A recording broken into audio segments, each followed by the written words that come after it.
मंत्री पद रहा उत्तर प्रदेश सरकार में, अब मंत्री पद नहीं है, तो अब कह सकते हैं बहुत खाली समय है या बहुत समय अब कुछ करने के लिए रहा नहीं।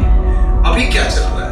हर व्यक्ति के मन में एक विचार होता है, हर व्यक्ति के मन में कुछ करने का जज्बा होता है। सरकार में मंत्री रहते हुए आपका पहला ये कोई पहली मंत्री थी जिसने इतना वोकल होकर इस पे बात की, इतना खुल के इस पे काम किया? जब मेरा पीरियड शुरू हुआ, मैं बहुत छोटी थी, 11 साल क्लास 6 में थी और मुझे उसकी जानकारी नहीं थी, क्योंकि हमारे, और ये बड़ा नॉर्मल है हमारे समाज में, इन विषयों पर, घरों में इन विषयों पर चर्चा होती है। तो मुझे ऐसा लगा जैसे मुझे कैंसर हो गया। मैंने अपने घर में अपने माता पिता को डर के मारे ये बात बताई नहीं कि वो लोग परेशान हो। ये क्यों भाव आया क्योंकि आपको कैंसर हो गया? क्योंकि जानकारी नहीं थी। मैं अपने स्कूल से परेड जा रही थी और मुझे ऐसा लगा कि मुझे कैंसर हो गया और मैंने डर के मारे अपने घर में बताया नहीं कि वो परेशान होंगे और फिर मुझे खेलने नहीं देंगे। मैंने घर में बताया नहीं। फिर जब भी ऐसे ब्लीडिंग होती थी, बहुत मुझे ऑकवर्ड लग रहा है इस चीज़ को बोलने में, लेकिन मैं अपने सॉक्स को, क्योंकि मंत्री रहते हुए ये सब चीजें मैनेज करना, घर मैनेज करना, एक माँ के तौर पे बच्चों को देखना, वो सब कुछ नियंत्रित और संतुलित करना मुश्किल रहा वो समय? मुझे लगता है कि एक नारी जितने काम वो कर सकती है वो कोई और नहीं कर सकती।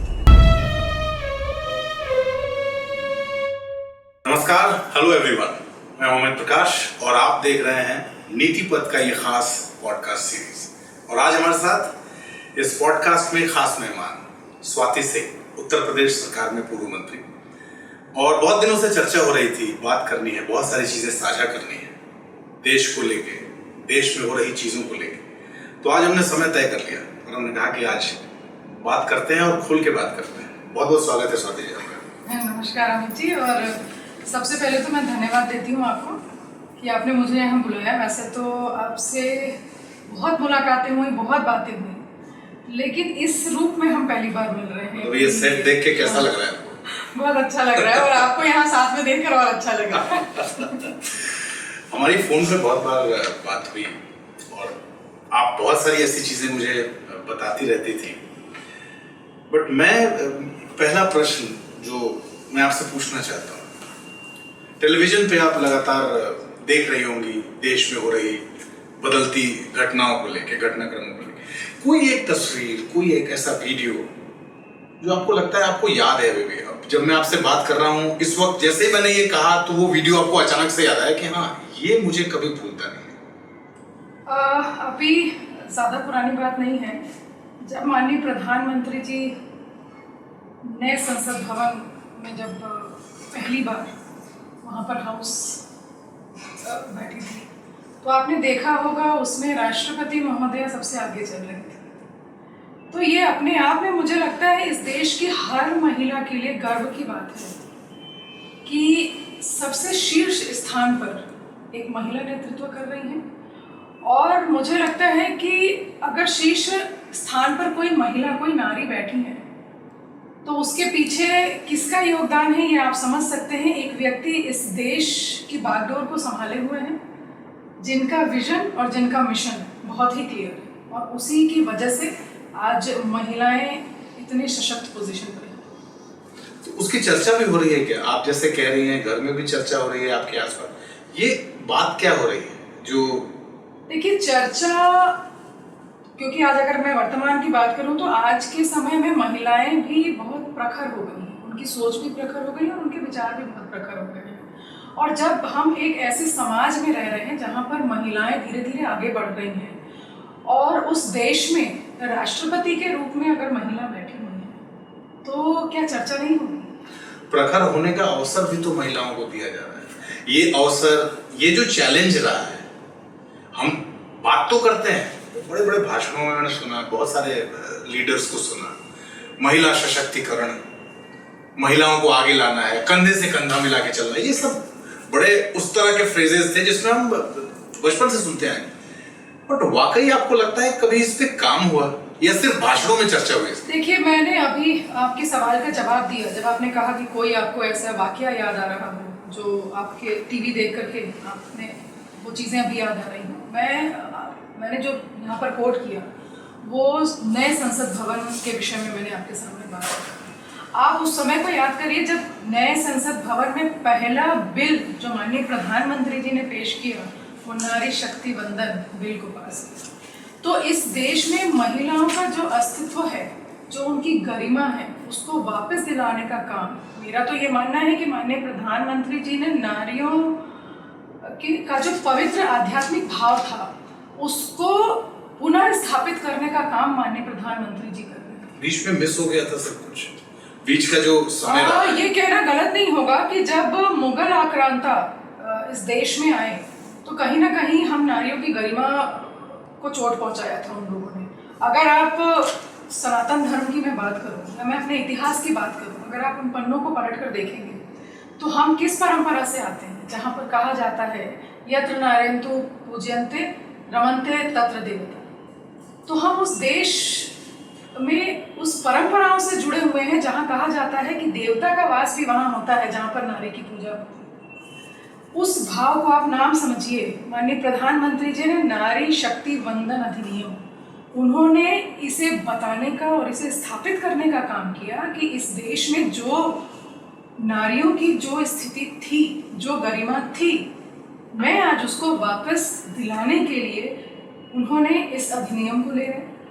और सिर्फ यही नहीं, अगर आप शुरुआत से चले जाइए, मैं तो माननीय प्रधान एक नारी होने के नाते, इस देश की एक नारी और एक बेटी होने के नाते मैं माननीय प्रधानमंत्री जी को धन्यवाद देती हूँ कि उन्होंने बेटी बचाओ बेटी पढ़ाओ जैसे योजना से जो शुरुआत की, बेटी को जन्म देने से लेकर के कि उसका जन्म भी एक सुरक्षित माहौल में हो, वहाँ से लेकर के आज हम 33% रिजर्वेशन तक पहुँच गए।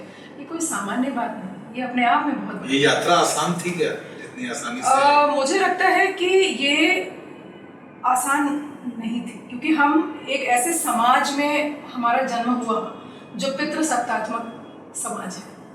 उसमें एक पिता, अच्छा, आज भी उस भाव से नहीं निकल पाते ना, आज घरों में, गाँव में खास तौर पे। हालांकि बदला है बहुत कुछ, बट अभी भी मुझे लगता है बहुत घरों में ये भाव है। ये भाव है। देखिए, सरकार अपना काम कर रही है। हम पॉलिसीज के माध्यम से माननीय प्रधानमंत्री जी बहुत सारी ऐसी पॉलिसीज लेकर आए जो बेटियों को आगे बढ़ाने के लिए, बेटियों को अगर आर्थिक दृष्टि से देखा जाए तो ऐसी बहुत सारी योजनाएं आई।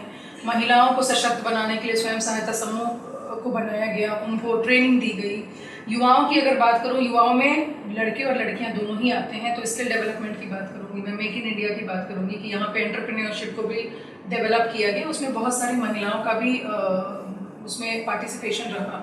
मैं यहाँ पर मुद्रा योजना की बात करूंगी। अगर आप वो डेटा कभी सर्च करिएगा, डेटा अगर देखेंगे तो जो मुद्रा योजना के माध्यम से जो महिलाएं लोन ले रही हैं, 99.99% महिलाएं उसको पे ऑफ करती हैं। तो ये एक भाव की बात है। आप ये कहना चाहते हैं पुरुष पे ऑफ नहीं करते? नहीं करते हैं, लेकिन देखिए एक भाव की बात है। एक महिला का जो भाव है, अगर उसके मन, उसकी आत्मा को समझने का किसी ने काम किया तो माननीय प्रधानमंत्री जी ने किया। और शायद जो उनका जो एक विजन था इस देश की नारी को आगे बढ़ाने का, वो उसको लेकर आए। और ये कहना गलत नहीं होगा कि उनके प्रयास को मैं भगीरथ प्रयास के रूप में देखती हूँ कि जैसे उन्होंने प्रयास किया था माँ गंगा को धरती पर लाने का, वही प्रयास वो भी करते हैं कि किस तरह से इस देश की नारियों को हम सशक्त बनाएं। देवों के देव महादेव को कहा जाता है अर्धनारीश्वर रूप। बिल्कुल। और जैसे भगवान शिव, भगवान शंकर जैसे अर्धनारीश्वर रूप में उन्होंने नारी को एक शक्ति रूप में स्थापित किया। उन्होंने ये बताने का काम अपने किया, शरीर में उन्होंने ये बताने का काम किया कि मैं पूर्ण रूप में मैं क्या हूँ। आधा मेरे शरीर में आधा माँ भी विराजमान है, तो उनसे ज्यादा शक्तिशाली कौन है। तो आप देख सकते हैं कि वहां पर भोले बाबा भी हैं, भगवान शिव भी हैं और साथ ही साथ माँ भी हैं। तो कहीं ना कहीं माननीय प्रधानमंत्री जी भी जब योजनाओं को लेकर आते हैं तो एक सामंजस्य बनाकर चलते हैं कि अगर वो नारियों को सशक्त कर रहे हैं तो ऐसा नहीं है कि इस देश के पुरुष वर्ग के लिए या बच्चों के लिए, जो लड़के हैं उनके लिए योजनाएं लेकर नहीं आ रहे हैं। कैसे एक बैलेंस के साथ इस देश के विकास के लिए काम किया जाए, उस मोटिव के साथ काम हो रहा है। मंत्री पद रहा उत्तर प्रदेश सरकार में, अब मंत्री पद नहीं है, अब आप मंत्री नहीं हैं, तो अब कह सकते हैं बहुत खाली समय है या बहुत समय अब कुछ करने के लिए रहा नहीं, अभी क्या चल रहा है? देखिए क्या होता है, एक हर व्यक्ति के मन में एक विचार होता है, हर व्यक्ति के मन में कुछ करने का जज्बा होता है। और मैं मंत्री थी तब भी मेरे मन में जो एक सोच थी, जो नारियों को लेकर, अपने समाज को लेकर के जो मैं परिकल्पना जो मेरी थी, आज भी वही है। ऐसा नहीं है कि वो विचार मेरे मंत्री पद होने या नहीं होने से वो बदल जाएगा, वो जज्बा वही है। और कहना चाहिए जो माननीय प्रधानमंत्री जी का जो विजन है, उसमें एक छोटे से गिलहरी की तरह जो योगदान है, वो योगदान मैं दे रही हूँ। मतलब ये क्या आप इसको रेफर कर रही हैं जो समुद्र पे श्री राम का जो पुल, जब राम सेतु बन रहा था तो गिलहरी ने सोचा कि मेरा भी कुछ योगदान होना चाहिए, और वो मिट्टी में ऐसे लोट-पोट करके और जाकर पानी में वो अपना बदन झाड़ देती थी। तो वो ही योगदान, और मुझे लगता है सिर्फ मुझे नहीं, इस देश के हर व्यक्ति को उस योगदान के लिए सामने आना चाहिए और करना चाहिए। क्योंकि अगर हम चाहते हैं कि इस देश का स्वरूप एक, कहना, हम अगर सनातन धर्म की बात करते हैं और हम चाहते हैं कि हम उसी स्वरूप में फिर एक बार भारत सामने खड़ा हो जाए, तो उसके लिए आवश्यक है कि जिस सोच के साथ पॉलिसीज को धरातल पर उतारा जा रहा है, जिस सोच के साथ सरकार काम कर रही है, ये बहुत आवश्यक है कि इस देश का एक एक व्यक्ति उसमें ज़रूर योगदान करे, अपनी सहभागिता ज़रूर दे। क्योंकि जब हम किसी समाज को बदलने की बात करते हैं, समाज मुझसे और आपसे मिलकर बना है अमित जी, तो हमें बदलाव, हम किसी दूसरे को बदलकर बदलाव नहीं ला सकते, पहले स्वयं को बदलना होगा, पहले आप अपने घर को बदलिए। अगर हर व्यक्ति के अंदर ये सोच पनप जाए कि हम अगर अपने आप को बदल लें, हम अपने घर को बदल लें, अपने आप समाज बदल जाए। एक राजनीतिक व्यक्तित्व, एक माँ, एक गृहिणी, इन सब चीजों का बैलेंस, क्योंकि वर्किंग वुमेन कल्चर है, वर्किंग वुमेन कल्चर बहुत तेजी से ट्रेंड भी कर रहा है कि लड़कियां घर से बाहर निकल रही हैं, काम कर रही हैं, इसका बैलेंस, क्योंकि मंत्री रहते हुए ये सब चीजें मैनेज करना, घर मैनेज करना, एक माँ के तौर पे बच्चों को देखना, वो सब कुछ नियंत्रित और संतुलित करना, मुश्किल रहा वो समय? मुझे लगता है कि एक नारी जितने काम को कर सकती है वो कोई और नहीं कर सकती। वो मैं एक उदाहरण से आपको बता देती हूँ कि देखिए, एक बच्चे को जन्म देना, एक सृष्टि का निर्माण करना, जो नारी इस सृष्टि का निर्माण कर सकती है वो कोई भी काम कर सकती है। और मुझे लगता है कि हर माँ का ये धर्म है कि वो अपने बच्चों को देखे, हर गृहिणी का ये धर्म है कि वो अपने घर को देखे, और हर एक प्रोफेशनल महिला का ये धर्म है कि वो अपने प्रोफेशन के साथ भी उतना ही इंसाफ करे जितना अपने घर और बच्चों के साथ करे। और कहते हैं कि सबसे अच्छी जो एक मैनेजमेंट जो कोई कर सकता है तो वो एक महिला कर सकती है, कोई और नहीं कर सकता। मैं आपको सबसे बड़ी बात बताऊं, नोटबंदी 2017 में माननीय प्रधानमंत्री जी ने नोटबंदी किया था, तो बड़ा मजाक चल रहा था कि अरे उनकी पत्नी के पास तो इतने पैसे मिले, उनकी पत्नी ने इतना चुरा कर रखा था।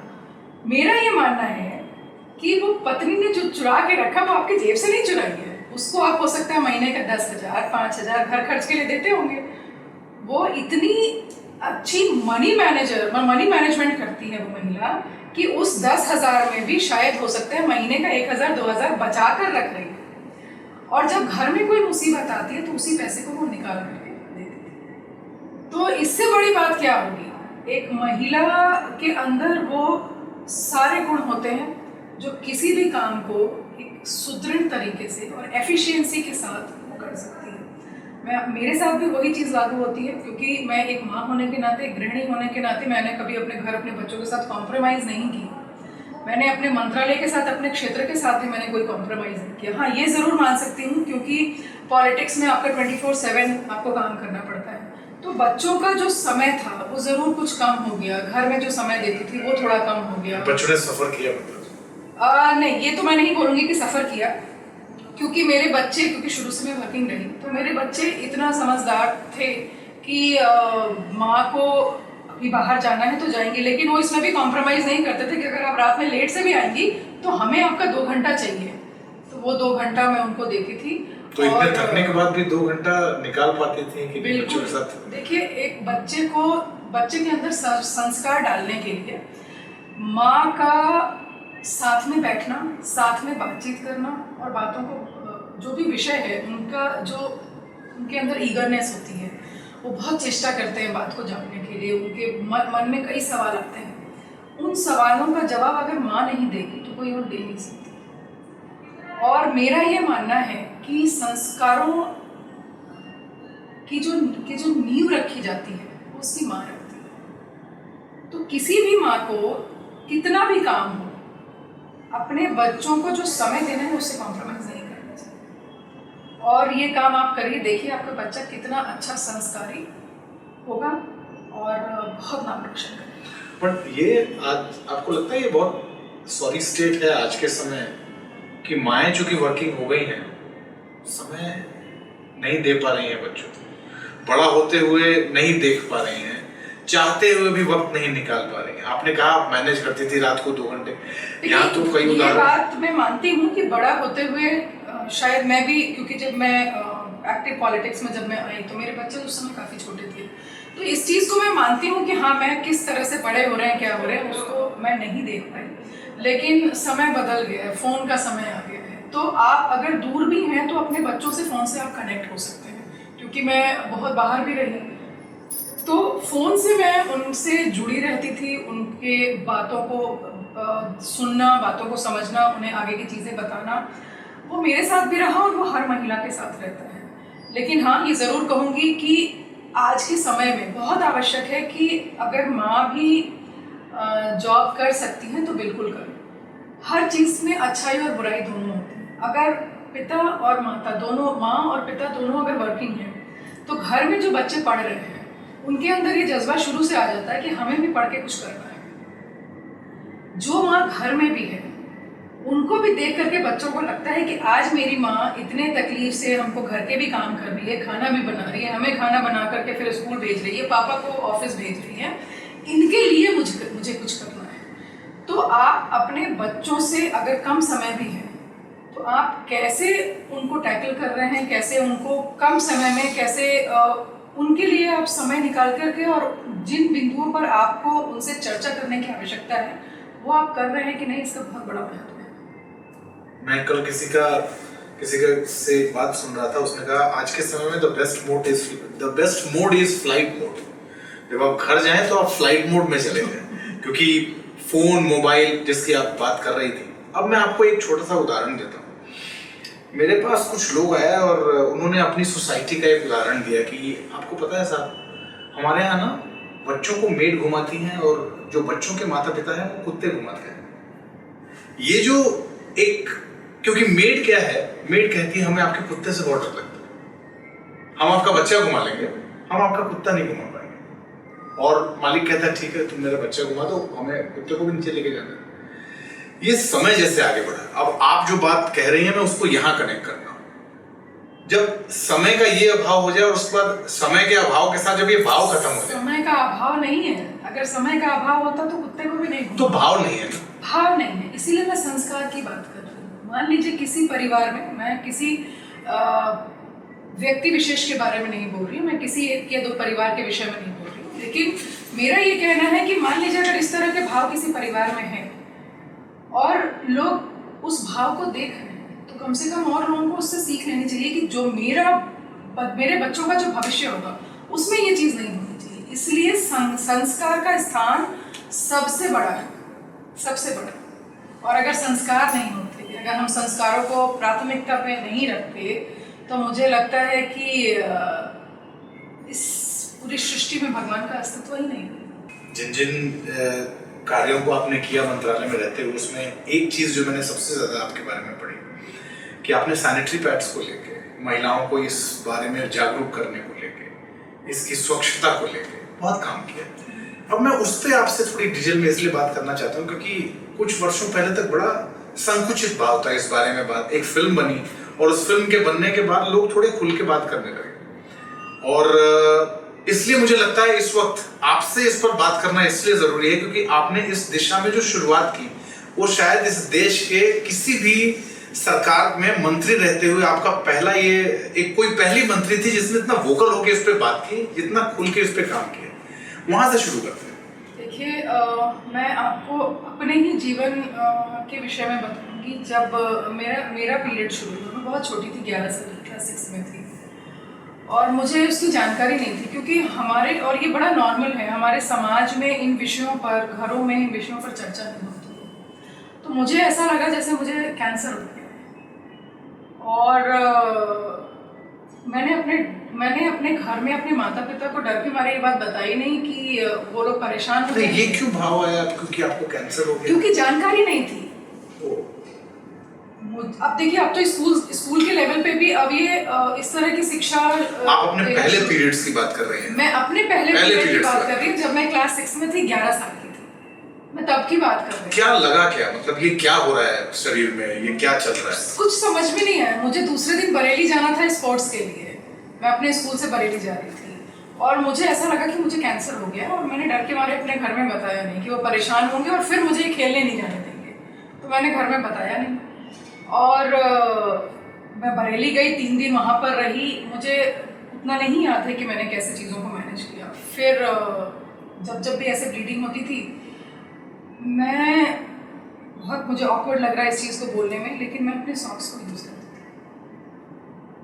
और मेरी माँ ने जब वो स्टेन्स देखे कभी मेरे यूजीज में, तो उन्होंने मुझे बुलाया और उन्होंने मुझसे पूछा कि कुछ ऐसा है क्या, तुम्हें क्या ब्लीडिंग वगैरह होती है?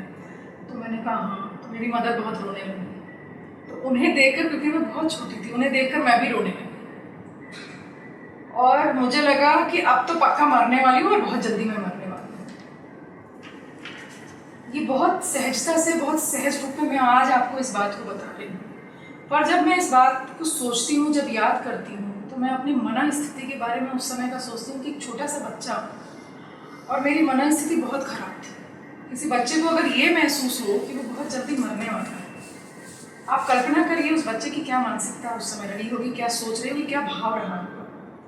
फिर खैर मेरी मदर ने बताया कि ये नॉर्मल है और हर महीने ऐसे अब होगा तुम्हें, और मुझे उन्होंने एक सैनिटरी नैपकिन दिया, तुम ये यूज़ करो, और किसी को इस विषय में पता नहीं। ये माँ ने कहा?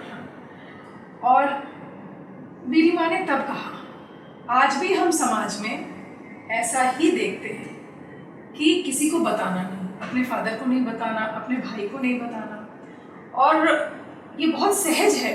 सहज इसलिए है क्योंकि हम ऐसे ही माइंडसेट के साथ, हमारा बॉर्न एंड ब्रॉट अप उसी सोच के साथ हो रहा है।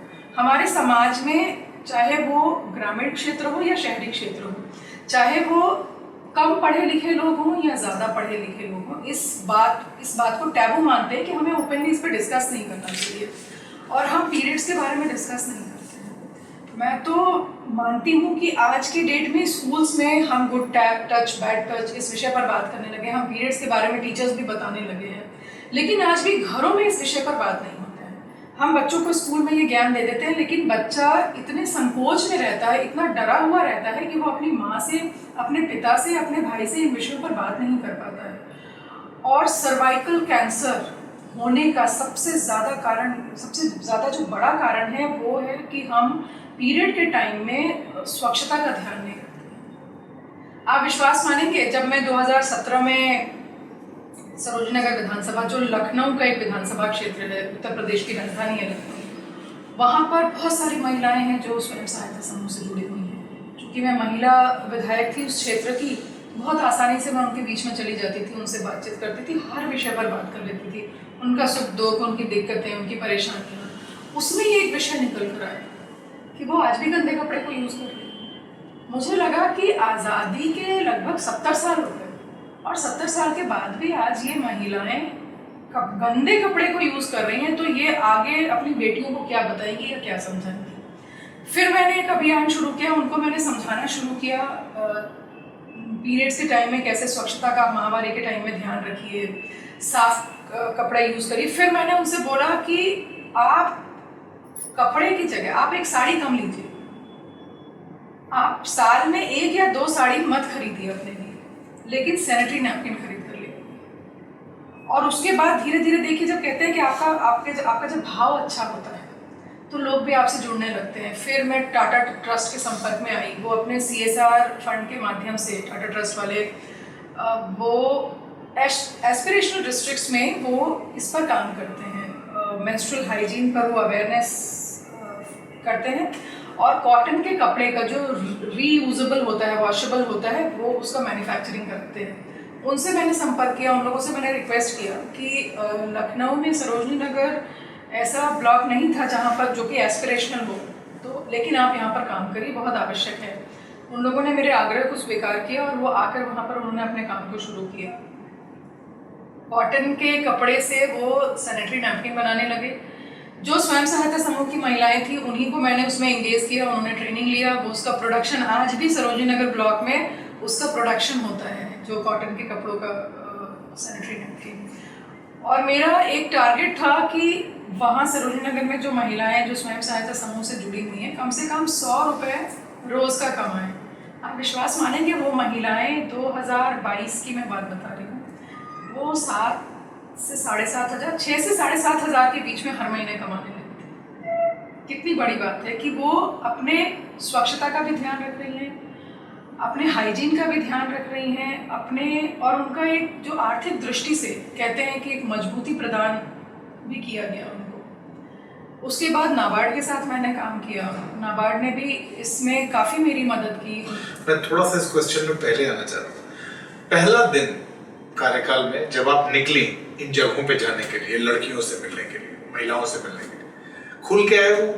और जब उनको ये पता चला कि आप पीरियड्स पे बात करने आई हैं, नहीं, मैं क्या उस समय क्या चैलेंजेस रहे वो जरा बताइए। मैं आपको बताऊं, मैं तो पहले अपने क्षेत्र के बारे में बताऊं। जब मैंने उनसे इस विषय पर बात की और मैं माइक में इन विषयों पर बात करती, तो क्या कहती थी आप माइक में, बोलती क्या थी? मैं बताती थी, क्योंकि देखिए जब तक मैं जिन चीज़ों को मैंने फेस किया था, अगर मैं वो नहीं बताऊंगी तो शायद उन बच्चियों का, उन महिलाओं का मुझ पर विश्वास नहीं होता। तो उनके विश्वास को जगाने के लिए ये आवश्यक था कि मेरी उस समय क्या मना स्थिति थी मैं उनको बताऊं, हर माँ को बताऊं कि जो मेरी मना स्थिति थी वो आपके बच्चे में ना आए, और उन महिलाओं की भी वो मना स्थिति रही होगी। क्योंकि मैंने कहा ना, ये बड़ा नॉर्मल है हमारे समाज में, और मुझे लगता है कि शायद मुझे ये चीज़ इतनी हॉन्ट कर गई कि मैंने कोशिश किया, जब मैं एक राजनीति में आई, एक प्लेटफॉर्म मुझे मिला, तब मैंने इस विषय को लेकर के काम करना शुरू किया।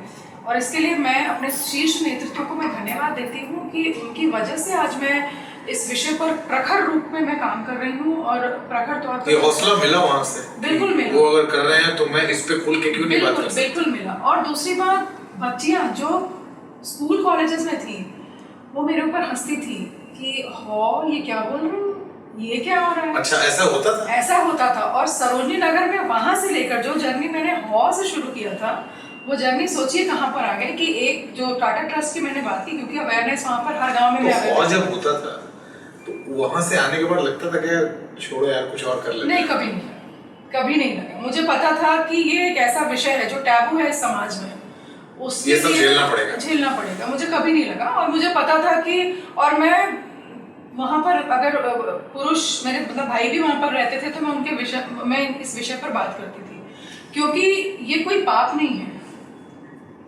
जब आपकी बॉडी में बायोलॉजिकल चेंजेस होते हैं तो ये नॉर्मल है, और ये बहुत आपके बॉडी का बहुत ही इम्पॉर्टेंट हिस्सा है, आपकी लाइफ का बहुत इम्पॉर्टेंट हिस्सा है, इस सृष्टि को चलाने के लिए बहुत इम्पॉर्टेंट पार्ट है, ये बहुत इम्पॉर्टेंट विषय है ये।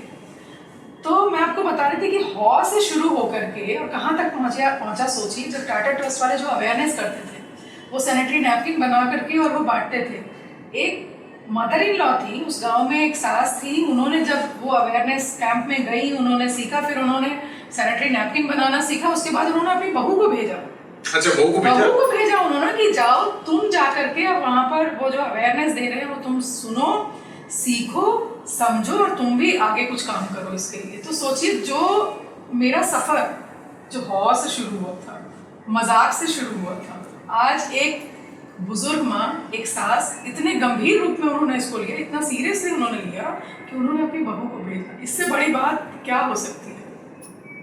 वैसे हमारे समाज में एक प्रथा ये है कि हम बहू से पहले बेटी को भेजते हैं कि तुम पहले सीख के, बहू बाद में जाएगी। ऐसा भी हुआ कि बेटियों को भी भेजा या बहू को भेजा, यही एक उदाहरण? मैंने अपने क्षेत्र में बैंक ऑफ बड़ौदा के माध्यम से बहुत सारी बेटियों का, जो माननीय प्रधानमंत्री जी स्किल डेवलपमेंट की जो ट्रेनिंग्स कराते हैं, तो चूंकि मैंने कहा कि ग्रामीण क्षेत्र था, वहाँ लड़कियों को नहीं भेजते हैं। बैंक ऑफ बड़ौदा का मेरे क्षेत्र में एक ट्रेनिंग सेंटर है, वहाँ पर साउथ सिटी एक कॉलोनी है, वहाँ पे ट्रेनिंग सेंटर है। जिसको भी ट्रेनिंग लेना होता है वो ट्रेनिंग सेंटर में जाकर के वहीं रुकते हैं, उनका फूडिंग लॉजिंग वहीं पर होता है और फिर वो पूरा ट्रेनिंग लेते हैं, 15 दिन का, 1 महीने का, 3 महीने का। जब बच्चियाँ ये चाहती थी कि उनको ट्रेनिंग दिया जाए, जब मैंने उनकी ट्रेनिंग के विषय में बात किया तो मैंने बोला कि आप लोगों को वहाँ जाना पड़ेगा सेंटर में, तो घर वालों ने मना कर दिया। फिर मैंने जो GM थे बैंक ऑफ बड़ौदा के, मैंने उनसे रिक्वेस्ट किया कि बच्चियाँ हैं और वो चाहती हैं कुछ सीखना, कुछ करना, और मैं भी चाहती हूँ, और बहुत सारी बच्चियाँ थी। जब पहला ट्रेनिंग मैंने शुरू किया, 2 सेंटर से शुरू मैंने किया था और लगभग 100 बच्चियाँ, जो पहला स्टार्ट हुआ 100 बच्चियों को दोनों सेंटर में शुरू किया था। बैंक ऑफ बड़ौदा ने, थैंक यू सो मच, मैं जितना बोलूँ शायद कम होगा, कि बच्चियों के लिए उन्होंने ट्रेनिंग सेंटर अपना साउथ सिटी से उन लोगों ने वहाँ शिफ्ट कर दिया। साउथ सिटी में उनका वेल स्टेब्लिश ट्रेनिंग सेंटर है, बट जो इक्विपमेंट्स हमको ट्रेनिंग के लिए चाहिए थे वो दोनों सेंटर पर लेकर गए और बच्चियों को हम लोगों ने वहाँ इन हाउस ट्रेनिंग दिया। और आज वो बच्चियाँ, बहुत सारी बच्चियाँ हैं जो आज वर्किंग हो गई हैं। बेटी बचाओ बेटी पढ़ाओ, ये जुबान पे है। जैसे लोग कहते हैं ना, किसी कंपनी का टीवी जब आता था, साबुन की जब बात आती थी, तो एक पर्टिकुलर ब्रांड को हम लोग बहुत दिनों तक सुनते कि अच्छा लक्स मतलब साबुन, MRF मतलब टायर, टाटा मतलब टी, बाटा मतलब जूता। वैसे ही बेटी बचाओ बेटी पढ़ाओ ये हर आदमी अब कह देता है बातचीत में। देखा आपने एक मिशन को? अब उसमें एक डाटा हम जो डिस्कस कर रहे थे कि अभी का जो एक डेटा है 14 से 19 से 21 तक का जो सफर है, 14 में 1000 पे 918 और 2019-21 का जो सर्वे रिपोर्ट है उसमें 1000 पे अब हम पार कर गए, 1020 लगभग। ये आपको लगता है ये डेटा अपने आप में बहुत कुछ कहता है? बिल्कुल। माननीय प्रधानमंत्री जी ने 2015 में हरियाणा से उन्होंने बेटी बचाओ बेटी पढ़ाओ की शुरुआत की थी, वहां से उन्होंने आगाज। क्योंकि हरियाणा और राजस्थान 2 ऐसे स्टेट्स हैं जहां भ्रूण हत्याओं के मामले सबसे ज्यादा। और आप हरियाणा का भी डेटा अगर आप वहां पर भी देखेंगे तो वहां भी जो 876 थे, ये 2015 में 2023 900 पार कर गया है। अपने आप में बड़ी बात है, क्योंकि देखिए हम किसी भी बच्चे को जन्म लेने से नहीं रोक सकते, चाहे वो बेटा हो या बेटी हो। सरकार शुरू से नियमों को बनाती आई, पॉलिसीज बनाती आई कि आपको सेक्स डिटेक्शन टेस्ट नहीं करना है, लेकिन कहीं ना कहीं लोगों ने उसको बहुत लाइटली लिया। बहुत ज़रूरी था कि हम स्ट्रिक्टली एक ऐसी पॉलिसी लेकर के आएँ ताकि लोग उसको स्ट्रिक्टली फॉलो करें, और आज उसी का नतीजा है कि आज 1000 से जो 1000 लड़कों का जो दर है उससे कहीं ज़्यादा बेटियों का जन्म हो रहा है। ये बहुत आवश्यक था। और जिन बेटियों को जन्म नहीं लेने दिया जा रहा था, आप सोचिए ये देश कैसे चलता, ये सृष्टि कैसे चलती। और जिस देश में बेटियों की पूजा होती है, हम नवरात्र में, साल में 2 नवरात्र आता है, एक शारदीय नवरात्र आता है और एक अभी आने वाला है गर्मी में। हम उसमें कन्या की पूजा करते हैं, उनके पैर पूजते हैं, उनको देवी स्वरूप मान करके। तो जिन हमने देवी का स्थान दिया है, उनकी हत्या करने वाले हम कौन होते हैं? तो बहुत आवश्यक था कि इन चीज़ों को रोका जाए। और मैं जो मुहिम और जो एक आगाज माननीय प्रधानमंत्री जी ने किया, उसको इस देश के हर व्यक्ति ने माना, उनके पहल को हर व्यक्ति आगे लेकर गए, ये बहुत बड़ी बात है। और मैं आपको यहाँ पर भी एक उदाहरण दे दूँ। राजस्थान की आपने बात की, तो मेरी एक दोस्त हैं, वो राजस्थान से हैं, और उनके भाई भाभी को काफ़ी दिनों के बाद बच्चा हुआ। तो पहली बेटी हुई और अभी जल्दी ही दूसरा बेटा हुआ है। तो एक दिन उससे बात हो रही थी, तो बोली मम्मी वो थाली बजाने वाला उनके यहाँ कोई परंपरा होती है तो वो करेंगे। तो मैंने पूछा, मैंने कहा अच्छा वो बेटी में भी उन्होंने किया? तो उसने बोला हाँ मेरी माँ की बहुत अच्छी चीज़ है, मेरी माँ जो अभी बेटे में कर रही है वो बेटी में भी उन्होंने ये चीज़ किया था, सारी चीज़ें की थी, उसमें भी थाल बजाया था उन्होंने। तो ये बदलाव है। अच्छा, ये बदलाव है समाज में। जो सोच बेटों को लेकर के वही सोच बेटियों को लेकर। क्योंकि जहाँ तक मुझे पता है जब बेटे पैदा होते हैं तभी थाल बजाया जाता है। लेकिन सोचिए, आज से मुझे लगता है 5-6 साल पहले उस बेटी का जन्म हुआ था, तब उसकी मदर ने उसमें भी थाल बजाया था। तो मैं इसलिए पूछ रही थी कि फिर मैं थोड़ा हो सकता है मुंह बनाती कि ये क्या परंपरा है, भाई मना करो। लेकिन जब उसने ये कहा कि मम्मी ने उसके भी जन्म पे थाली बजाई थी, तो मुझे बहुत अच्छा लगा। फिर मैंने मन में सोचा कि ये बदलाव है, ये बदला हुआ भारत है। ये बदला हुआ भारत है। राजनीति में आने का जो फैसला था कि राजनीति में जाना है, नौकरी भी कर सकते थे, कॉर्पोरेट अच्छी नौकरी करते और एमएनसी में काम कर सकते थे। आप इतना पढ़ी हैं, शहर में रही हैं, आपकी पढ़ाई लिखाई ऐसी हुई है, राजनीति क्यों? मतलब कोई एक ऐसा मिशन जो आप देख रही थी, कोई ऐसा व्यक्ति जो आप देख रही थी जिसको आपने सोचा कि यार अगर ये व्यक्ति इस देश को बदलने की कोशिश में लगा है तो मुझे होना चाहिए। क्या कुछ ऐसा था या कुछ और था कि नहीं अब राजनीति ही चुनते हैं? क्योंकि अमूमन राजनीति चुनना इतना आसान नहीं होता। देखिए, मैं आपको बताऊं, महिलाओं के लिए मैं करना चाहती थी पहले से मतलब जब मैंने फिर मैं माननीय प्रधानमंत्री जी को ज़रूर यहाँ पर बोलूँगी, क्योंकि जब 2014 में उन्होंने इस देश की बागडोर को संभाला और बेटी बचाओ बेटी पढ़ाओ जैसी योजना को लेकर आए, और मैं उनके विजन को मैं पढ़ती थी, मैं देखती थी, मेरा मन करता था वो पढ़ के, वो चीज़ें वो देख के, वो काम उनका देख करके मेरा मन करता था। और स्वयं सहायता समूह से जो महिलाएं जुड़ी हुई थी तो मैं पढ़ती थी उस समय, क्योंकि मैं एक्टिव पॉलिटिक्स में नहीं थी, तो शायद मेरे पास कोई ऐसा प्लेटफॉर्म नहीं था कि मैं कर पाऊँ कुछ। पर मेरा मन करता था कि महिलाओं के लिए, जो महिलाएं पढ़ी लिखी नहीं है, घर में बैठी हुई हैं, उनके लिए भी कुछ करना चाहिए, जैसे माननीय प्रधानमंत्री जी कर रहे हैं।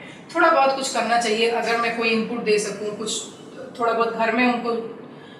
मैं जो सोचती थी वो ये सोचती थी कि जो वैल्यू एडेड जो फूड आइटम्स होते हैं, जैसे गेहूँ चुन करके और छोटे छोटे पैकेट्स में चुनवा करके और धुलवा के पैक करा दें कि लोग घर ले जाएं, उसको पिसवा के वो यूज़ कर सकते हैं, या मसाला को साफ कर दें हम, उसका पैकेजिंग करके, और वो महिलाओं के माध्यम से उनको घर में पहुंचा के किया जा सकता था। तो मैं इस विषय पर, खैर उस समय मुझे इतनी बृहद जानकारी नहीं थी स्वयं सहायता समूह के बारे में, पर मैं छोटी छोटी चीज़ें जो उनकी पढ़ती थी तो मेरा मन करता था। 2016 में कुछ ऐसी परिस्थितियाँ हुई कि मुझे राजनीति में प्रत्यक्ष रूप में आना पड़ा। वैसे मैं स्टूडेंट पॉलिटिक्स में थी, मैं विद्यार्थी परिषद के में थी, मैं 1996 से थी, लेकिन वो समय के साथ धीरे धीरे फिर मैं क्योंकि यूनिवर्सिटी में आ गई तो वो चीज़ें छूट गई थी। 2016 में कुछ ऐसी परिस्थिति हुई कि मैं फिर दोबारा पॉलिटिक्स में आई, और उसके बाद मैं जिस पार्टी का, मैं भारतीय जनता पार्टी का हिस्सा हूँ, मैं उस पार्टी का हिस्सा हूँ जहाँ पर एक विजन, प्रधानमंत्री जी एक विजन के साथ काम कर रहे थे, और कहीं ना कहीं मैं उनकी जो सोच थी महिलाओं को लेकर के और युवाओं को लेकर के, उससे वो मेरे लिए इंस्पिरेशन का काम, वो चीज़ें कर रहे थे। तो मुझे ऐसा लगा कि एक बड़ा प्लेटफॉर्म मिल गया और मैं यहाँ पर अब कुछ कर सकती हूँ। खैर उस समय मेरी सोच मसाले और जो वैल्यू एडेड जो प्रोसेस्ड फूड्स या जो फूड आइटम्स होते हैं, मैं वहीं तक सीमित थी। लेकिन उसके बाद जब मैं अपने क्षेत्र में गई और मैंने जो मेंस्ट्रुअल हाइजीन को लेकर के और जो सैनिटरी नैपकिन के विषय में जो चीज़ें मैंने, जो मुझे बहुत दुख हुआ, बहुत कष्ट हुआ, और मुझे लगा कि आज भी ये स्थिति है, तो मुझे मेरे मन में ये आया कि वो आर्थिक दृष्टि से जो मजबूत करने की बात मैं वो सोच रही थी, पहले ये करें, क्योंकि सरकार की बहुत सारी योजनाएं हैं जिसमें कि महिलाओं को आर्थिक दृष्टि से मजबूत भी किया जा रहा है। उनको मुद्रा योजना के माध्यम से उनको ट्रेनिंग दे करके बहुत सारी योजनाएं थी। लेकिन अगर स्वच्छता के विषय में माननीय प्रधानमंत्री जी ने बोला है तो उसमें ये भी सबसे इम्पोर्टेंट विषय था, तो इसको भी हमें, इस अभियान को आगे लेकर जाने की आवश्यकता थी, और उस काम को मैंने किया। और मैं अपने शीर्ष नेतृत्व का धन्यवाद देती हूँ कि मुझ जैसी गिलहरी को उन्होंने इतना बड़ा प्लेटफॉर्म दिया कि जैसे आपने बोला कि जब आप मंत्री थी तब और अब में, एक जो विजन था मेरा, जो पॉलिटिक्स, एक्टिव पॉलिटिक्स में जब मैं दोबारा आई हूँ, उससे पहले से एक विजन था, कहीं ना कहीं कहते हैं ना वो अंकुरित हो रहा था, तो वो उसको पौधा बनाने का काम शीर्ष नेतृत्व ने किया, और एक रास्ता देने का काम, एक मिशन पे काम करने का, जो एक मिशन को कहते हैं ना भेदने का काम, वो मैं प्रधानमंत्री जी से सीखती हूँ कि जो तय कर लेते हैं जब वो किसी बात को निर्णय ले लेते कि करना है तो करना है। अर्जुन की मछली की आग। हाँ, तो वैसे ही वो बहुत बड़ी चीज़ है। लेकिन कहते हैं ना कि गुरु से हम सीखते हैं, तो गुरु अगर मैं मान करके उनके पीछे पीछे मैं छोटा सा सहयोग कर रही हूँ, और तो इसमें कोई बुराई नहीं है। मुझे लगता है हर व्यक्ति को वो सहयोग करना चाहिए। सनातन इतना ट्रेंड क्यों कर रहा है देश में? पिछले कुछ महीनों में हर व्यक्ति, आप देखिए, पूजा पाठ, हालांकि राम मंदिर एक स्पाइक था, मतलब वो राम मंदिर जो 500 सालों का सपना था जो आप कह रहे थे, सनातन पिछले कुछ महीनों में, अब सनातन हम लोग तो कर ही रहे हैं, सब कर रहे हैं। मैं देख रहा हूँ इस देश के बहुत सारे ऐसे राजनेता जो है जो जनेऊ के बारे में सुना भी नहीं होगा, वो जनेऊ धारण कर रहे हैं। शिवलिंग पे जल चढ़ाने का तरीका और उसकी विधि ना आती हो, लेकिन चढ़ाने की कोशिश जरूर हो रही है। ये इतना ट्रेंडिंग क्यों है सनातन आजकल? देखिए, ये वो लोग हैं जिन्होंने कभी भगवान राम के अस्तित्व पे भी प्रश्न खड़ा कर दिया, और जब उन्हें एक शांत तरीके से जवाब मिल गया, भगवान राम को अयोध्या में वापसी हो गई, उनके घर में, उनके महल में वापसी हुई, वो टेंट में रह रहे थे, जब उनकी वापसी हुई, और आप सनातन की बात करें, सनातन की ये एक शब्द ट्रेंड कर रहा है, मुझे बिल्कुल संकोच नहीं है अगर मैं इस बात को कहूँ कि मैं सनातन धर्म से आती हूँ। और यहाँ आप भी बैठे हैं, मुझे लगता है आपको भी इस बात को स्वीकारने में बिल्कुल संकोच नहीं होगा कि आप सनातन धर्म से जुड़े हैं। लेकिन कुछ ऐसे लोग जो इसको पॉलिटिकल स्टंट मान करके वो लोग काम कर रहे हैं, वो लोग जो भगवान राम के अस्तित्व पर उन्होंने प्रश्न खड़ा कर दिया था, जब उन्हें एक शांत तरीके से जवाब मिला, तो आज वो भी मंदिर जा रहे हैं और वो भी बैठ के जो जनेऊ धारण कर रहे हैं, क्योंकि उन्हें लगा कि हम जिस भारत की जनता, जिस सनातन धर्म की जनता को हमने मजाक बना कर रख दिया था, अगर हम उनकी भावनाओं, आध्यात्मिक भावनाओं के साथ अगर खेल करेंगे तो उसका जवाब भी हमें लोग वैसे ही। जब आप कैंपेन्स में जाती थी, और ये तो आपको भी सुनने में मिलता होगा, आपको लोग कहते भी होंगे बड़ी टिप्पणी, और इसमें बड़े लोग मजे भी लेते थे इसमें कि मंदिर वहीं बनाएंगे, डेट नहीं बताएंगे। ये डेट नहीं बताएंगे, ये दंश लगातार की डेट क्यों नहीं बताते भाई? मंदिर बनाने जा रहे हैं तो डेट बताइए। अब तो मंदिर बन गया, ये डेट नहीं बताएंगे, बहुत लंबा पॉलिटिक्स चला, डेट नहीं बताएंगे। बिल्कुल लंबा पॉलिटिक्स चला, और मुझे लगता है कि जब आप कोई बड़े विजन के साथ आप काम कर रहे हैं, एक बड़े काम को अगर आप धरातल पर उतारना चाहते हैं, तो मुझे लगता है कि जो लोग इस तरह की टीका टिप्पणी करें, उनका जवाब नहीं देना चाहिए, काम करना चाहिए। उसी काम को करके दिखाया गया है, उसी काम को माननीय प्रधानमंत्री जी ने किया है, और यही नहीं, माननीय प्रधानमंत्री जी ने कतर में भी भगवान की स्थापना कर दी। अब क्या चाहिए? तो कतर में तो अब ये बात आ रही है कि भाई वहाँ के जो एम्बेसडर हैं, उन्होंने यहाँ तक कह दिया कि ये इससे बड़ा मिसाल नहीं हो सकता कि आप हिंदू और मुसलमान, क्योंकि बीजेपी पे लगातार यही आरोप लगता है ना कि आप लोग हिंदू और मुसलमान की पॉलिटिक्स करते हैं। अगर हिंदू और मुसलमान की पॉलिटिक्स हम करते तो 3 तलाक जैसे विषय एक कड़ा निर्णय है, ऐसे कड़े निर्णय को माननीय प्रधानमंत्री जी धरातल पर नहीं उतारते। और सबसे बड़ी बात, ये महिला सम्मान की बात है।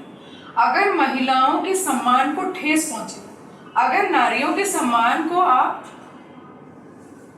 कहीं ना कहीं आप उसके सम्मान को तोड़ने की कोशिश करेंगे, उसके आत्मसम्मान को आप झिझोड़ने की कोशिश अगर करेंगे, चाहे वो किसी भी धर्म की हो, चाहे वो किसी भी जाति की हो, तो आपको एक माँ, एक बेटी, एक बहन, एक नारी की आत्मा आपको कभी माफ नहीं करेगी।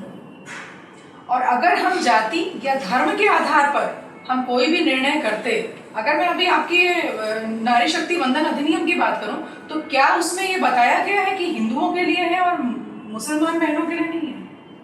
वो नारी के लिए। बेटी बचाओ बेटी पढ़ाओ योजना, क्या ये कहा गया, माननीय प्रधानमंत्री जी ने कहा कि ये हिंदू बेटियों के लिए है और जो हमारी मुस्लिम बेटियां होंगी उनके लिए नहीं? कभी भी हमारी सरकार ने और कभी भी माननीय प्रधानमंत्री जी ने इस आधार पर डिस्क्रिमिनेट नहीं किया। जब हम स्किल डेवलपमेंट की बात करते हैं, जब हम मेक इन इंडिया की बात करते हैं, तो क्या वो किसी धर्म या जाति के आधार पर है? विपक्ष के पास आज के डेट में कोई मुद्दा नहीं है, तो वो डेट पूछते थे, डेट हमने डेट बता दी कि पक्ष तो लगातार ये कहता है, अभी भी कह रहा है कि देश को बांट रहे हैं आप। अब तो दक्षिण और उत्तर की बात कर रहे हैं कि उत्तर भारत और दक्षिण भारत बट गया है। देश को बांटने का काम तो जिसने 60 साल से ऊपर राज किया उसने किया। अगर वो देश के लिए काम करते तो आज आजादी के 75 साल, 70 साल और 75 साल के बाद इस देश में शौचालय और घरों का निर्माण नहीं करना पड़ता। आज हर व्यक्ति के सर पे छत किसने दिया? माननीय प्रधानमंत्री जी दी। मैं आपको यहाँ पर एक विषय जरूर बताऊंगी, बड़ा मार्मिक विषय है। मैं उन्नाव एक दौरे पर गई थी। उस समय मैं उत्तर प्रदेश सरकार में मंत्री थी और मैं एक ग्रामीण क्षेत्रों में, एक गाँव में घूम रही थी। एक बहुत बूढ़ी सी माँ ऐसे गुजर रही थी, मैं सबसे मिलजुल रही थी, बातचीत कर रही थी। मैं अपने विभागीय काम से गई थी, दौरे पर गई थी मैं। तो मैंने उनसे पूछा, मैंने कहा और माई आप कैसे हो? तो बोले ठीक है बिटिया, वहाँ की भाषा है अवधी, ठीक है बिटिया। तो हमने कहा माँ और सब ठीक चल रहा है, सब कोई दिक्कत उक्कत तो नहीं है? वो माँ इतनी भावुक हो गई, उनके आंख से आंसू भी बहे। उन्होंने कहा बिटिया मोदी हैं तो क्या चिंता है। अच्छा, कितनी बड़ी बात। कब की बात है? कितने वर्ष हो गए उसके? मुझे लगता है ये 2018-19 की बात होगी। और जब देखिए क्या, मैं एक नारी की बात कर रही हूँ, एक बहुत बूढ़ी महिला की बात कर रही हूँ, एक बूढ़ी माँ की बात कर रही हूँ। माँ कभी झूठ नहीं बोलती और माँ के आंखों में जो आंसू होते हैं ना, वो कभी झूठे नहीं होते। वो उस बेटे के लिए आंसू था जिस बेटे ने उनको सर पे छत दिया। ये उस बेटे के लिए आंसू था जिस बेटे ने उनको शौचालय दिया कि बुजुर्ग माँ कहाँ जाएगी खेत में, वो अपने घर में ही शौच के लिए जाएगी। वो उस बेटे के लिए आंसू था जिसने ये कहा कि माँ अब धुएं में काम नहीं करेगी, धुएं में खाना नहीं बनाएगी। तो ये उस आंसू के माध्यम से उस बेटे के लिए आशीर्वाद। आपका अभी का जो विजन है, मतलब कई बार आप ये सोचती होंगी कि जो काम मैं अभी कर रही हूँ, क्या इसी काम के लिए इस वक्त विधाता ने तय किया कि जो काम मैं कर रही हूँ, या इससे बड़ा कोई रोल आपको लगता है मिलने वाला है? लेकिन अभी कितना एंजॉय कर रही हैं, कितना तन्मयता से उसमें लगी हुई हैं, जिसमें मंत्री पद में रहते हुए जो लगी हुई थी, क्या उतनी ही तन्मयता अभी भी है? उसी भाव से अभी भी चल रहा है? बिल्कुल, भाव तो बदल ही नहीं सकता है। अगर आपका भाव बदल रहा है, अगर आपके सोच, आपके भाव में अगर स्टेबिलिटी नहीं, स्थायित्व नहीं, इसका मतलब कि आपके भाव उतने पवित्र नहीं।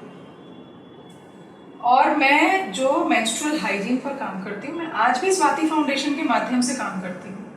मैं स्कूल्स में जाती हूँ, कॉलेजेस में जाती हूँ, स्वयं सहायता समूह की महिलाओं से मिलकर के उनके बीच में जाती हूँ। मैं चाहे शहर में महिलाएं हों, उनके बीच में जाती हूँ। जो भी ज़रूरतमंद महिलाएं हैं, जो बच्चियाँ हैं, उनको मैं free of cost sanitary napkin में उसका डिस्ट्रीब्यूशन करती हूँ। तो मैंने कहा ना कि भारतीय जनता पार्टी ने मुझे बहुत बड़ा प्लेटफॉर्म दिया और मेरी सोच को, जो कहीं ना कहीं एक मेरे मन में अंकुरित हुआ था, उस सोच को कैसे स्टेब्लिश करना है, उसके लिए एक प्लेटफॉर्म मुझे दिया गया और मैंने उस पर काम किया और आज भी काम कर रही हूँ और भविष्य में भी काम करती रहूँगी।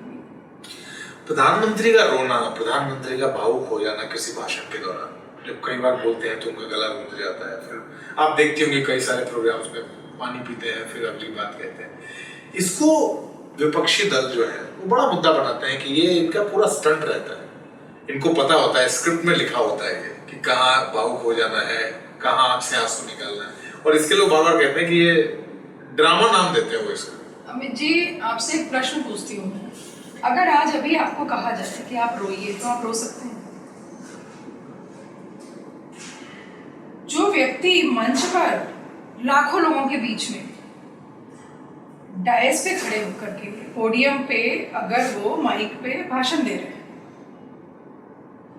माननीय प्रधानमंत्री जी जिन बातों को कहते हैं वो अपने मन, अपनी आत्मा से कहते हैं, और अगर किसी कैमरे के सामने वो चीजें रहती हैं और अगर वो बात को करते करते भावुक हो जाते हैं, देखिए वही व्यक्ति भावुक होगा जो उस विषय को अपनी आत्मा से महसूस करेगा और वही व्यक्ति उन बातों का मजाक उड़ाएगा, उस भावना का मजाक उड़ाएगा जो आत्मिक रूप से, जो आत्मा से, जो मन से कभी भी उन चीज़ों से जुड़ा नहीं है। तो आज आप जिस विपक्ष की बात कर रहे हैं, अगर वो भावनात्मक रूप से इस देश के लोगों से जुड़े होते तो आज हमें हमारे पंडित दीनदयाल उपाध्याय जी की जो एक विचारधारा थी कि हमें अंतिम पायदान पर भी खड़े व्यक्ति को आगे लेकर आना है, अंत्योदय के विषय में वो बात करते थे। आज आज़ादी के इतने सालों के बाद माननीय प्रधानमंत्री जी को वो काम करने की आवश्यकता ही नहीं पड़ती। तो उन्होंने तो कभी कभी वो भावनात्मक रूप से इस देश के लोगों से जुड़े ही नहीं। इसलिए आज जो व्यक्ति भावनात्मक रूप से जुड़ा हुआ है वो उनको मजाक लगता है और वो उसका मजाक उड़ाते हैं। अलग अलग पार्टियों में कंपटीशन होता है। कांग्रेस के भी बहुत सारे लोग आपके मित्र होंगे। कहा जाता है राजनीति में मित्रता चलती रहती है। आप पार्टी की विचारधारा अलग है और निजी जीवन में कई बार मित्रता होती है। तो कांग्रेस के जो सहयोगी या कांग्रेस के जो आपके मित्र रहे, मैं जानता हूँ इस वक्त नाम तो आप नहीं ले पाएंगे, बट जो दबे स्वर में बात होती है, मैं कई सारी जगहों पे पढ़ रहा था कि कांग्रेस के लोग भी इंटरनली कहते हैं कि देखिए जी, अब तो न्याय यात्रा चल रही है तो साथ तो देना ही पड़ेगा, बट जो काम हो रहा है वो ठीक तो हो रहा है। ऐसा है। मुझे लगता है ये कहना गलत नहीं होगा कि न्याय यात्रा के चल रही थी और तभी राजस्थान, छत्तीसगढ़ और मध्य प्रदेश का रिजल्ट है।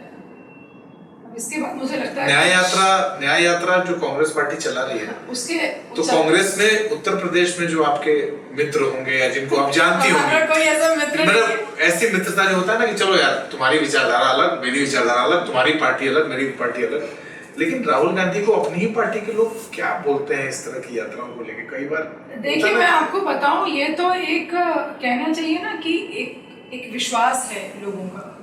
मैं आम जन के विषय में बात करूंगी कि जिस सोच के साथ, जिस भावना के साथ इस देश को के विकास की बात हो रही है, इस देश के हर वर्ग के विकास की बात हो रही है, तो ऑब्वियस सी बात है कि जब आप ऐसी पार्टी में रहे जहां आपने देखा है कि हम 60 साल से ज़्यादा हम सत्ता में रहे, उसके बावजूद भी इस देश का स्वरूप ये है, तो विश्वास तो उनका डामाडोल होगा ना। और जहां देख रहे हैं कि स्वरूप अच्छा हो रहा है उस देश का, तो वहां तो विश्वास पनपेगा ही उनका। लेकिन एक बार तो मानेंगे ना, उत्तर भारत और दक्षिण भारत तो रिजल्ट्स भी बता रहे हैं कि बढ़ रहा है।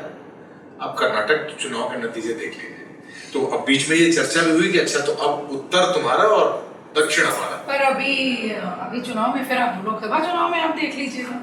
लेकिन लोग तो हवाले दे रहे हैं कि विधानसभा चुनाव में आप नतीजे देखिए, जनता बता रही है कि उत्तर सनातन का और दक्षिण जो है वो हमारा। सनातन तो पूरा भारत है, पूरा भारतवर्ष सनातन।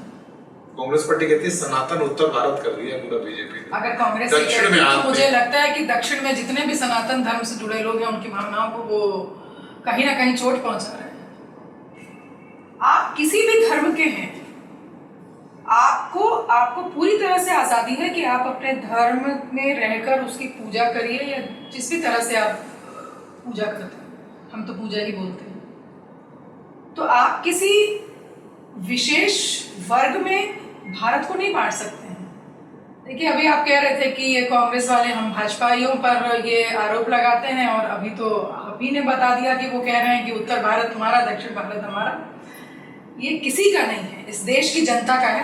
पूरा भारत, उत्तर भारत हो या दक्षिण भारत हो, इस देश की जनता का है, हमारी भावनाओं का है, हमारी आत्मा का है।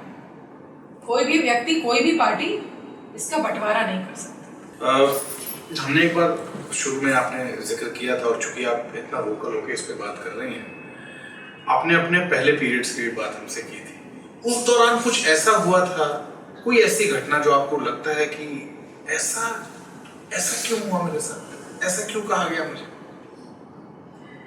हाँ, मैं आपको एक बात बताऊं, जैसे सभी घरों में ये होता है कि जब पीरियड्स आते हैं तो घरों में कहा जाता है कि अचार मत छूना, खराब हो जाएगा। तो मेरी मम्मी भी कहती थी कि अचार नहीं छूना, खराब हो जाएगा। तो मैं वो अचार जरूर छू करके देखती थी, देखें खराब हो रहा है कि नहीं हो रहा। थोड़ी शैतान टाइप की थी, थोड़ी नॉटी थी मैं। तो मैं ऐसे में देखती थी कि कैसे खराब हो जाएगा, मतलब अगर मेरे पीरियड आ रहे हैं और मैं छूऊंगी तो ऐसा क्या है मेरे हाथ में कि खराब हो जाएगा। कभी नहीं खराब हुआ। अभी लगभग 2 साल पहले मैंने अपनी मदर को बताया कि आप तो बोलती थी कि अचार खराब हो जाएगा, मैं तो हर बार अचार छूती थी, कभी नहीं खराब हुआ। तो ये एक मिथ है जो कहना चाहिए कस्टम चला आ रहा है, कि परंपराएं चली आ रही हैं कि घर में बोला गया। फिर शायद मैं भी अगर इतना अवेयर नहीं होती तो मैं भी अपनी बेटी को बोलती, वो अगर अवेयर नहीं होती तो वो आगे इन चीज़ों को, एक ये इस तरह का एक परंपरा चली आती जो कि कहीं से भी सही नहीं है। जैसा कि मैं आपको बता दूं, एक होता है कि लोग पहले ये कहते थे कि आपको पीरियड्स के टाइम में आपको किचन में नहीं आना है, आपको अपने आप को आइसोलेट कर लेना है एक रूम में। जो मुझे महसूस जो चीज़ें होती हैं या जो मैं जितनी बात को समझ पाती हूँ, मुझे ऐसा लगता है कि महिलाओं को चूँकि आराम करने पहले नहीं मिलता था, किचन में काम कर रही हैं, घर में काम कर रही हैं। आज की महिलाएं काफ़ी वोकल हो गई हैं, अपनी बात को कहती हैं कि अभी मेरी तबीयत नहीं ठीक है। पहले शायद जो बीच की कुछ पीढ़ी ऐसी थी जिसमें महिलाएं इतनी वोकल नहीं थी, तो उनको वो 5 दिन कहते थे कि आपको किचन में नहीं आना है। मुझे ऐसा लगता है कि उस समय सैनिटरी नैपकिन मुझे तो अभी भी याद है, गांव के घर में एक कमरा दे दिया जाता था और चटाई बिछा के, और कि आप तुमको जमीन पे रहना है, जमीन पे रहना है एक्चुअली। हाँ। मुझे ऐसा लगता है कि वो जो 5 दिन 6 दिन रेस्ट तो शायद इसलिए होगा कि उसी बहाने कम से कम महिलाएं थोड़ा रेस्ट कर लें, क्योंकि हर व्यक्ति के शरीर को थोड़ा आराम की भी आवश्यकता होती है। दूसरा ये कि उस समय क्योंकि सैनिटरी नैपकिन्स नहीं होते थे, इतनी सुविधाएं नहीं थी कि हम अपने जो ब्लीडिंग हो रही है उसको प्रॉपरली हम हैंडल कर लें, तो शायद इसलिए कि आप एक रूम में रहिए, वहाँ पर आप रेस्ट करिए, और आप जो भी आप प्रिकॉशंस लेते हो, आपके ब्लड को कोई भी कपड़ा या जिस भी चीज़ से सोप होता हो वो आप यूज़ करिए। और तब में और आज के समय में बहुत चीज़ें बदल गई हैं, चीज़ें बहुत सारी सुविधाएं हैं हमारे पास। चाहे सैनिटरी नैपकिन के बारे में मैं अगर बात करूं तो आप पहले जो मोटे सैनिटरी नैपकिन आते थे, बहुत थिन आता, पता भी नहीं चलता है। तो चूंकि समय बदल गया, लेकिन कहीं ना कहीं जो एक सोच थी कि ऐसे ही करो, उसको बदलने की आवश्यकता है। वो सोच बदल भी रही है, लेकिन उसके साथ साथ अभी भी ऐसे बहुत सारे घर हैं जो इन विषयों को अभी भी मानते हैं, इन बिंदुओं पे अभी भी बात करते हैं कि हमें अचार नहीं छूना चाहिए, हमको किचन में नहीं जाना चाहिए। ये बिल्कुल मिथ है, और मुझे लगता है जो आज के बच्चे हैं वो इस पे विश्वास भी करेंगे और करते भी होंगे। क्योंकि अचार छुआ ही नहीं गया, जब मना किया गया तो नहीं छुआ गया, तो नहीं छुआ गया तो नहीं खराब हुआ। तो ये लगा कि अच्छा, तो इसका मतलब छूने पे खराब हो जाएगा, बट उसमें आपने कहीं ना कहीं कुछ अलग हटके सोचा कि नहीं, छू के देखते हैं। मैं थोड़ा बदमाश प्रवृत्ति की थी, थोड़ी नोटी थी, तो मैंने कहा लाओ देखते हैं कैसे होता है, खराब कैसे होता है। आप और किसी संस्मरण का जिक्र कर रही थी, कोई और बात? हाँ, मैंने आपको जब मेंस्ट्रुअल हाइजीन की बात की तो उस समय मैंने एक सर्वाइकल कैंसर का रिपोर्ट किया था। मेरे घर में मेरा एक सर्वेंट था, उसकी माता जी को सर्वाइकल कैंसर हुआ। क्या इनिशियली ये पता नहीं चला कि उनको सर्वाइकल कैंसर है। गांव से मैंने बोला उस बच्चे को कि तुम अपनी माँ को यहीं बुला लो, यहीं पर हम ट्रीटमेंट कराएंगे। यहीं लखनऊ में मैंने मेडिकल कॉलेज में ट्रीटमेंट शुरू कराया। फिर पता चला कि उनको सर्वाइकल कैंसर हो गया, यूट्रस का कैंसर हो गया। आप विश्वास नहीं मानेंगे, पहले मतलब इतनी गंदी स्मेल उनके से आती थी, जैसे लगता था घर में चूहा मर गया। और मैं शुरू में पूरे घर में सब सामान हटवा करके दिखवाती थी कि यहाँ देखो वहाँ देखो, मैं खुद भी खोजती कहीं तो चूहा मर रहा है, कहीं तो चूहा मर रहा है। धीरे धीरे वो स्मेल बढ़ने लगी। बाद में फिर ये पता चला कि वो स्मेल उसकी माँ में से आ गई, और ऐसे उनके बॉडी की स्मेल थी, और ऐसे क्लॉट्स, मांस निकलता था, कट कट के गिरा मांस। वो एक बहुत बड़ा कारण वो भी रहा कि मैं आज जो मेंस्ट्रुअल हाइजीन के लिए बात करती हूँ, उसका बहुत बड़ा कारण ये भी रहा, क्योंकि वो जो स्मेल थी ना, वो मैं भूल नहीं सकती हूँ। मैंने फिर उनको एक दूसरे रूम में शिफ्ट किया। हम भी 2 BHK का रूम था, उसी में फिर एक रूम में उनको हमने शिफ्ट किया। वो रूम बंद रखते थे, पूरी तरह से बंद रखते थे, क्योंकि बिल्कुल अनबियरेबल वो स्मेल हो गई थी। इतनी ज़्यादा स्मेल थी कि रहना मुश्किल हो रहा था। फिर लेकिन उस बंद कमरे से भी बाहर वो स्मेल आती थी।